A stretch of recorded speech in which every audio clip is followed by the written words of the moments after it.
Hi, this is Tim of the 1916 Company. Welcome and thanks for logging on. If you love this watch, email us tmosso@the1916company.com for purchase pricing and availability questions concerning this watch. Today we're discussing a model launched in 2015. This is the Breitling for Bentley B06S. Now this is one of the most technically interesting models in the long-running Breitling for Bentley association. A timepiece that's actually wearable in steel at 44 millimeters in diameter. It's under 50 millimeters lug to lug at 49.4 millimeters, 14.4 millimeters thick, with a spacing between the lugs of 22 millimeters. Now I'm going to throw it on my wrist so you get a sense of it. It looks like some of the 6.75 stylistically, but it's a lot smaller dimensionally. So if your wrist is 16 centimeters circumference like mine, or bigger, you're going to find this actually wears quite nicely. It's not particularly thin, but nor is it terribly thick. It'll slide underneath the jacket cuff. You can see down the barrel, while it's broad, it's not excessively so. The strap seems incredibly luxurious, and this has always been a quality of Breitling's from the late Schneider era. The straps seem like they're a price class or two beyond the watch, and this is a really nice one. We have medium, symmetrical rectangular scale alligator leather, lots of stuffing or bolstering to give it volume. The cut of the material is superb, and you can see the scales are very symmetrical. That's how you can tell. With a lot of material invested, you can see the sides have been shear cut and lacquered. We have a contrasting stitch and then buttery smooth calfskin on the bottom. It uses a crimping clasp. So you feed the strap through, just like that, and then you brace it inside that little ring, and then all the excess length goes under the strap, so you don't need strap minder loops, and you don't have any excess length visible. It is a friction fit clasp. You can see Breitling and the year it was founded right there. This one actually still features the original packing sticker on it, so it's been scarcely used by its original owner. Now this one was made in 2015, I know, because the serial number and additional information is available. If you take a look, you can see serial number. Then between the lugs, you have the week and the year of manufacture. So this was made in 2015. Unlike almost all of the other Breitling for Bentley models, this one uses a Breitling manufacture movement. You can see it has the angularity of the 6.75, but it is smaller. It's not 48, it's 49. Nope. 44 millimeters. This is a 44 millimeter watch. Though it looks like the 6.75, it is quite wearable by the standards of such things. All high polished. There's a lot of angularity. Here we do have a screw down crown. The watch is 100 meters water resistant, so you can swim with it. We have a cross hatching on the dial, a lot like a Bentley grill, and then we have a knurling on the bezel that's evocative of Bentley sill plates and dashboard designs and even some external hardware like running board knurling on historic Bentley race and road cars. So this is nice to see. And you can see what appears at first glance like it might be a helium escape valve. That's actually the cover for the differential that underpins this rather exotic version of Bentley's logarithmic scale circular slide rule. So like a Navitimer, but not a Navitimer, and I'll show you why that is in a moment. We have a dial that includes a 30-second chronograph. So this is something Breitling patented eons ago and brought back in the modern era, but it traces its origins to the early 20th century. It is a 30-second chronograph, so the chronograph circles the dial once every 30 seconds, which makes it easier to read, for example, 1/8 of a second in detail on the scale. So that's why the chronograph seems to be operating fast. It is.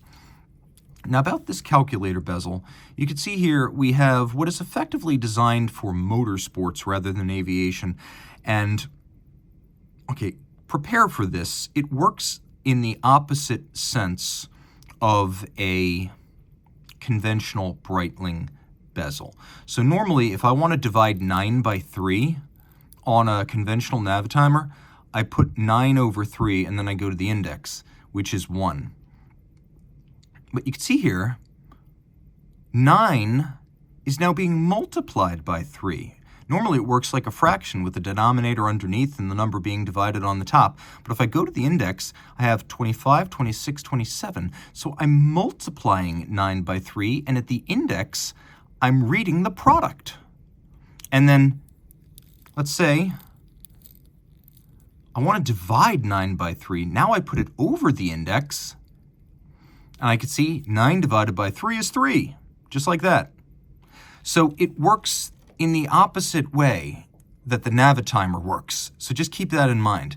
Now there are some well-chosen red accents on this dial, and you can even see that the date disc has a sort of burgundy coloration to the numerals used. The watch features applique indices and logo, which gives it a nice upscale look, and then you can see in the dark, it's got no shortage of lume on the hands and a few indices that are lumed. You might wonder, why is it I talked about a differential and called this a highly complicated version of the Navitimer bezel? Well, as I turn it, take a look at the bezel. Now take a look at where my thumb is and take a look at the numeral 7.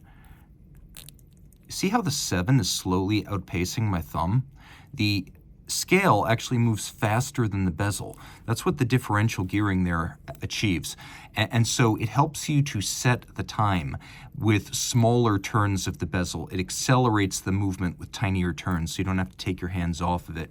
Now you can see that we have these little screws in the profile of the bezel, and those are called captive bezels. So the screws hold the bezel to the watch, so they have to be removed before the bezel can be removed. It's a very robust way of building a watch that Breitling uses, and very few others do. It costs a little bit more, but I'm always happy to see it.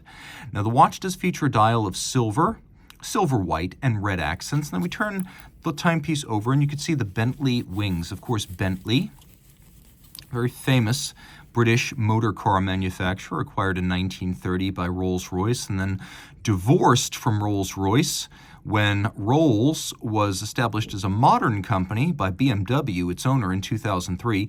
Bentleys are still made in the original Rolls-Royce Crewe factory. Rolls-Royce is no longer Rolls, it's a modern entity in the same sense that Lange is a modern entity.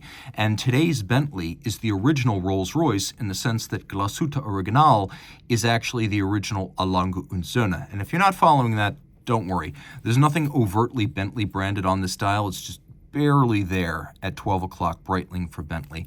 Now inside we have a version of the Breitling B01 movement, which means it's their in-house caliber. So you get 70 hours of automatic winding power reserve, stop seconds, quick set date, 4 hertz beat rate, 5 position adjusted, chronometer certified. It has a vertical clutch engagement system, so when you start the chronograph, there's no additional jump or stagger.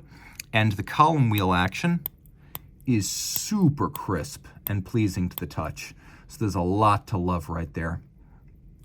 This watch is a fascinating companion and one of the best modern Schneider era and late Schneider era watches, being a wearable Breitling for Bentley with a super cool non-aviation application of the circular slide rule and that crazy 30-second chronograph module on a B01 base. It's mechanically distinguished in a way many Breitling watches are not. And as a Bentley and a Breitling fan, I'm all for it. Reach out to Team Osso at the1916company.com for purchase and pricing details.